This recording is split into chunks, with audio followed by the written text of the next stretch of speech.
टूरियान part 5 खत एक अधूरा अंत। 2 महीने बीत गए थे उस दिन के बाद जब कैफे में उसे आखिरी बार देखा था।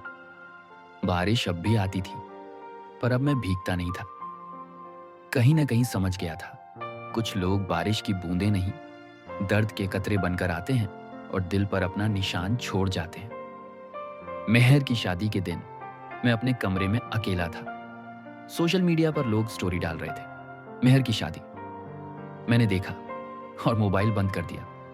दिल के किसी कोने में सुकून था कि वो खुश है और कहीं हल्का सा दर्द भी कि वो मेरी नहीं है। उस रात मैंने अपनी डायरी खोली, वही पुरानी डायरी जिसमें स्कूल के दिनों से लेकर कैफे तक की सारी यादें लिखी थी, और लिखने लगा, आखिरी बार। प्रिय मेहर, आज तुम जिंदगी के नए रास्ते पर निकल गई हो और मैं वहीं कहीं पीछे खड़ा तुम्हें दूर से देखकर मुस्कुरा रहा हूं। तुम्हें याद है मेहर, स्कूल के वो दिन जब तुमने कहा था तुम मेरे लिए एक स्केच बनाओगे? तब मुझे लगा था जिंदगी तुम्हारे चेहरे की वो एक रेखा बन जाएगी जिसे मैं कभी मिटा नहीं पाऊंगा, और आज भी नहीं मिटा पाया। तुम मेरी हर ड्राइंग के बैकग्राउंड में हो, हर कॉफी के कप के नीचे लिखी उस खामोश कहानी में हो जिसे कोई नहीं पढ़ता पर मैं रोज महसूस करता हूं। मैं कभी तुम्हें आई लव यू नहीं कह पाया, और अब कहकर क्या करूं?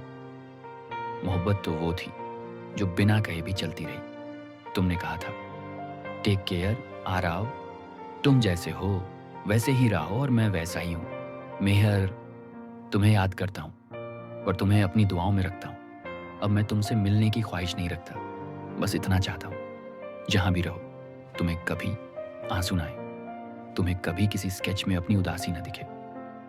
तुम मेरी कहानी थी मेहर, पर हर कहानी का अंत होना जरूरी नहीं होता। कुछ कहानियां अपने अधूरेपन में ही खूबसूरत लगती है। तुम मेरी वही कहानी हो, एक अधूरी पर अमर मोहब्बत। आरव बारिश फिर से शुरू हो गई। हवा के एक झोंके से डायरी का आखिरी पन्ना खुल गया और वो आखिरी लफ्ज हवा में उड़ गए। मैं उसे आज भी प्यार करता हूं, पर अब मैं उसे आजाद छोड़ चुका हूं। 3 साल बाद आरव का नाम एक आर्ट मैगजीन के कवर पर था, द साइलेंट आर्टिस्ट। उसकी एग्जीबिशन के कोने में एक पेंटिंग सबसे ज्यादा लोगों को खींच रही थी, दूरियां।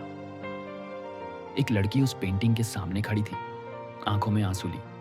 वो थी मेहर। उसने पेंटिंग के नीचे लिखा छोटा सा नोट पढ़ा। To the girl who taught me what silence mean.